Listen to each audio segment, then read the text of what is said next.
తిరిగి VCN న్యూస్కి స్వాగతం. గ్రామాల అభివృద్ధికి ఒక ప్రణాళికతో ముందుకు వెళ్తే అద్భుతాలు సాధించవచ్చని ప్రభుత్వ విప్ ఎమ్మెల్యే బొలిశెట్టి శ్రీనివాస్ పేర్కొన్నారు.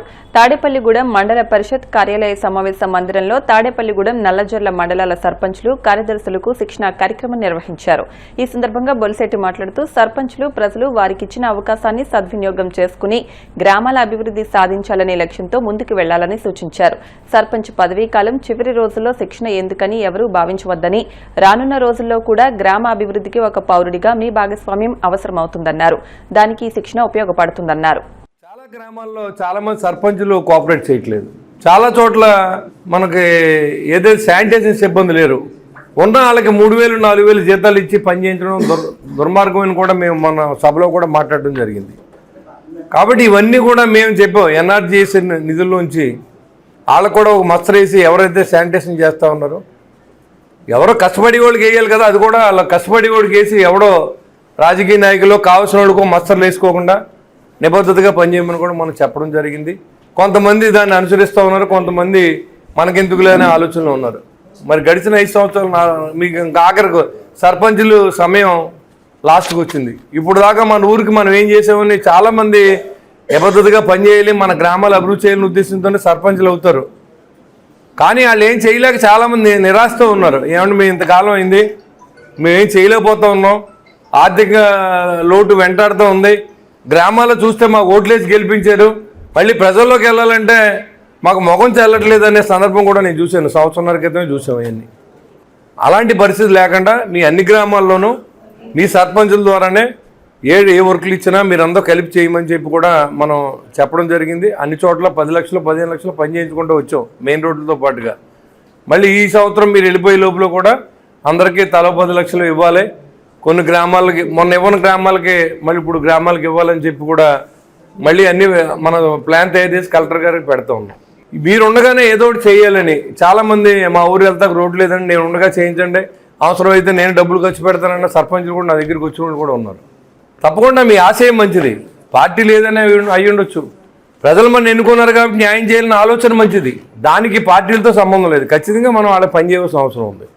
మరి మినిమం 3 గంటలు 4 గంటలు పనిచేస్తే 280 రూపాయలు వాళ్ళకి డబ్బులు వచ్చే విధంగా ఈ ప్రభుత్వం మరి కేంద్ర ప్రభుత్వం ఇచ్చేటువంటి నిధులను కూడా సద్వినియోగం చేసుకుని దాని నుంచి వచ్చే కాంపౌండ్ డబ్బులతో మన రోడ్లు వేసుకుని డ్రైన్ కట్టుకునే పరిస్థితి ఇవాళ కేంద్ర ప్రభుత్వం కానీ రాష్ట్ర ప్రభుత్వం కానీ మనకు కల్పించింది. ఆరోగ్యకరమైన గ్రామం. మనమేమో పక్కన క్యాన్సర్ పాలు అవుతూ ఉన్నాం, కల్తీ పాలు తాగుతూ ఉన్నారు. ఇదివరకు రైతులందరూ కూడా స్వచ్ఛంగా వాళ్ళు పాలు గేదెని మేపుకుని ఆ పాలు తాగేవారు. ఇవాళ రైతులు కూడా పాలు కొనుక్కుంటున్నారు. ఎందుకంటే పనిచేసే వాళ్ళేడు మన దగ్గర. దురదృష్టకరమైన ఇండికేషన్స్ ఇవన్నీ. ప్రభుత్వం ఇచ్చే డబ్బు మనకు ఉచితంగా ఇచ్చినా అది మన దగ్గర ఉండదు. మనం ఏదైతే కష్టపడి పండించుకుంటామో, మనం ఏదైతే కష్టపడి ఈ 4 గేదెలు మేపుకుని మరి ఆ ఇళ్లతో 4 లీటర్ పాలు అమ్మితే వచ్చి డబ్బులతో బతకాలన్న ఆలోచన ఉంటుందో అది మంచి పద్ధతి తప్ప మనకి చేసినా చేయకపోయినా 280 రూపాయలు వచ్చేస్తుంది కాబట్టి మనం పాలు తీయక్కర్లేదు, గేదెలు మేపక్కర్లేదు, పొలం వెళ్ళక్కర్లేదు అనే విధంగా రైతాంగం తయారవడం దురదృష్టకరం. కాబట్టి అందరూ కూడా ఆరోగ్యం బాగుండాలంటే మనం ఉండే పరిసరాలు శుభ్రపరచుకోవాలి, డ్రైన్ సిస్టమ్ మెరుగుపరచుకోవాలి, శానిటేషన్ చేయాలి, కల్తీ లేని ఆహారాన్ని మనం తీసుకోవాల్సిన అవసరం ఉంది. తిరుపతి జిల్లా గూడూరు పట్టణంలోని కోనేటిమెట్టలో వెలిసి ఉన్న శ్రీ కోదండ రామాంజనేయ స్వామి దేవస్థానంలో మాసోత్సవాలు ఘనంగా జరుగుతున్నాయి. ఉత్సవాల్లో భాగంగా ఆంజనేయ స్వామికి విశేష అలంకరణ ఏర్పాటు చేసి మంగళ వాయిద్యాలు, భక్తుల శ్రీరామనామస్మరణతో పల్లకీ సేవ వైభవంగా నిర్వహించారు. భక్తులు స్వామివారిని దర్శించి తీర్థ ప్రసాదాలు స్వీకరించారు.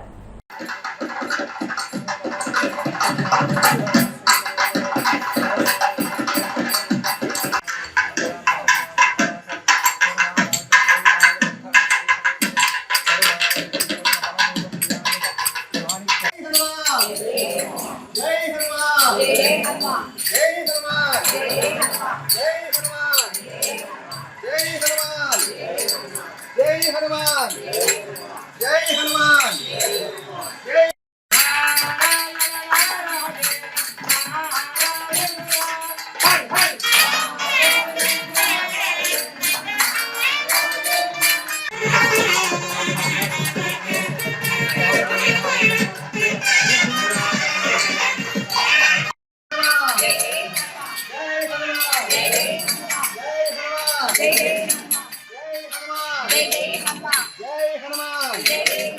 జై హనుమాన్ జై హనుమాన్ జై శ్రీరామ్ జై శ్రీరామ్ జై శ్రీరామ్ జై శ్రీరామ్ జై శ్రీరామ్ జై శ్రీరామ్ జై హనుమాన్ జై శ్రీరామ్ జై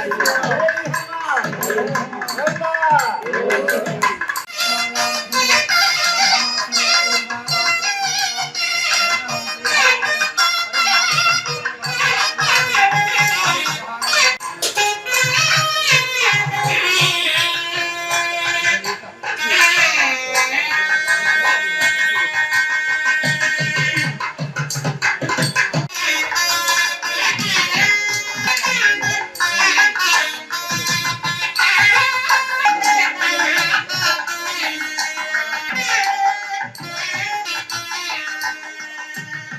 సుప్రీంకోర్టు ప్రధాన న్యాయమూర్తి మీద మతోన్మాదుల దాడులను తీవ్రంగా ఖండిస్తూ అందుకు కారకులైన వారిని కఠినంగా శిక్షించాలని వామపక్ష న్యాయవాద సంఘ నేతలు కడప అంబేద్కర్ విగ్రహం వద్ద నిరసనలు వ్యక్తం చేశారు.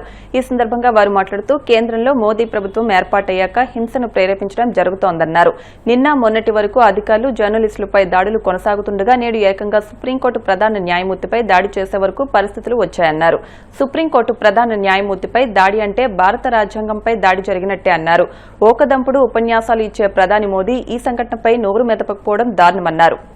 సుప్రీంకోర్టు ప్రధాన న్యాయమూర్తి గవాయి పైన న్యాయవాది రాకేష్ కిషోర్ దాడి చేయడాన్ని భారత కమ్యూనిస్ట్ పార్టీ సిపిఐ తీవ్రంగా ఖండిస్తా ఉంది, వ్యతిరేకిస్తా ఉంది. తక్షణం కిషోర్ యొక్క బార్ కౌన్సిల్ ఆఫ్ ఇండియా యొక్క మెంబర్షిప్ ను రద్దు చేయాలి, అతనిపైన విచారణ చేయాలి, కేసు పెట్టాలి, కఠినంగా శిక్షించాలని చెప్పి కూడా డిమాండ్ చేస్తా ఉన్నాం. 11 సంవత్సరాల మోడీ పరిపాలన అధికారంలోకి వచ్చిన తర్వాత దేశవ్యాప్తంగా వివిధ రూపాలలో హింసను ప్రేరేపిస్తా ఉంది. దాన్ని బ్యాక్గ్రౌండ్ గా చేసుకున్నటువంటి వర్గం ఏదైతే ఉందో ఆర్ఎస్ఎస్, సంఘ్ పరివార్, విశ్వ హిందూ పరిషత్, బజరంగ్ దళ్ లాంటి బీజేపీ అనుబంధ రంగాలైనటువంటి వాటిని ప్రేరేపిస్తా ఉంది. నిన్న జరిగినటువంటి దాడిలో అడ్వకేట్ ఏదైతే ఫైల్ చేశాడో మధ్యప్రదేశ్లో ఒక టెంపుల్లో విగ్రహ పునర్నిర్మాణానికి అడ్డగోలుగా ఆర్డర్ ఇవ్వాలనేటువంటి ఒక వాదన ఏదైతే ఉందో ఆ వాదనకు ప్రేరేపించేటటువంటి అంశాలు ఈ దేశంలో చాలా రకాలుగా ప్రేరేపిస్తా ఉన్నారు. అందులో భారత రాజ్యాంగాన్ని నడిపించేటటువంటి వ్యవస్థలు ఏవైతే ఉన్నాయో administration, legislature, judiciary, fourth estate అనేటువంటి జర్నలిజం, ఈ 4 రంగాలను శాసించడానికి బీజేపీ, ఆర్ఎస్ఎస్ చెప్పు చేతుల్లో పెట్టుకోవడానికి అనేక రూపాల్లో ప్రయత్నం చేసేటువంటి క్రమంలోనే ఇలాంటి ఘటనలు చోటు చేసుకుంటాం. కోర్టు హాల్లో జరిగినటువంటి సంఘటన భారత ప్రజాస్వామ్యమే కాదు ప్రపంచ రాజకీయ వ్యవస్థ కూడా నివేరపోతున్నాయి. ఇవాళ భారతదేశంలో జరుగుతున్నటువంటి పరిణామాలను గమనిస్తే మనం ఎక్కడికి వెళ్తున్నామో అర్థం కావడం లేదు. ఒకవేళ ఆయన నీకు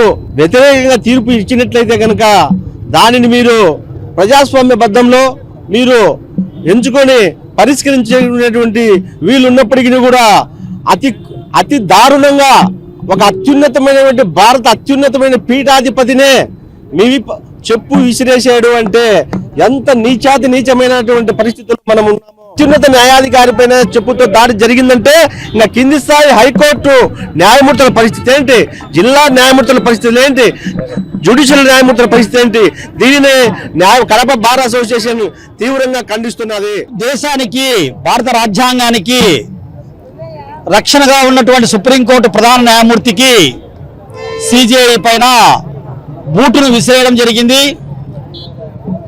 తర్వాత ఆయన సుప్రీంకోర్టు హాల్లోనే సనాతన ధర్మం వర్ధిల్లాలని, హిందూ రాజ్యం వర్ధిల్లాలని నినాదాలు కూడా ఇవ్వడం జరిగింది. ఈరోజు సనాతన ధర్మాన్ని బలపరిచేటువంటి ఆర్ఎస్ఎస్ను నెహ్రూ గవర్నమెంట్ ఉన్నప్పుడు ఒకసారి నిషేధించారు, అలాగే గాంధీ మహాత్ముని చంపినప్పుడు ఒకసారి నిషేధించారు, తర్వాత ఎమర్జెన్సీ కాలంలో ఒకసారి నిషేధించారు. 3 సార్లు ఆర్ఎస్ఎస్ను నిషేధించడం జరిగింది. ఈరోజు ప్రపంచంలో అత్యంత ఆధునికమైనటువంటి రాజ్యాంగంగా భారత రాజ్యాంగం పిలువబడతా ఉంది. భారత రాజ్యాంగంలో ప్రజాస్వామ్యము, లౌకికవాదము, గణతంత్రము, సోషలిజం అనేటువంటి పదాలతో భవిష్యత్తు భారతదేశాన్ని ఊహించి భారత నిర్మాతలు రూపొందించారు. దానికి భిన్నంగా ఈరోజు ఆర్ఎస్ఎస్, బీజేపీ, విశ్వ హిందూ పరిషత్తు దేశ ప్రధాన న్యాయమూర్తిపైనే ఈ చెప్పు విసరడం జరిగింది. వారిని కఠినంగా శిక్షించాలని కోరుతా ఉన్నాం.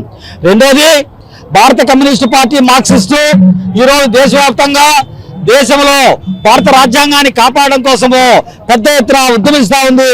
ఈ ఉద్యమానికి ప్రజలందరూ కూడా మద్దతు ఇవ్వాలని చెప్పి తెలియజేస్తా ఉన్నాం. చంద్రశేఖర్, సిపిఎం జిల్లా కార్యదర్శి, కడప.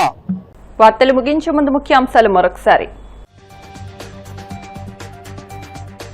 నూతనంగా ఎన్నికైన టీడీపీ మండల కమిటీ కార్యకర్తలతో మమేకమై పార్టీ బలోపేతానికి కృషి చేయాలి. మంత్రి నిమ్మల రామానాయుడు సూచనలు.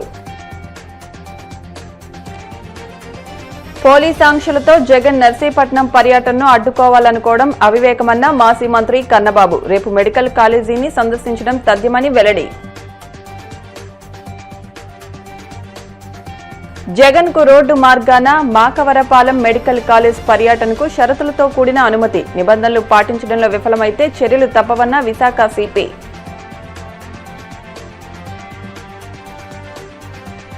వాడపల్లి వెంకన్న ఆలయంలో ప్రత్యేక పూజలు. మంగళ వాయిద్యాల నడుమ శ్రీ స్వామి అమ్మవార్లకు మేలుకొలుపు సేవ, ఈశ్వరలక్ష్మి హోమం.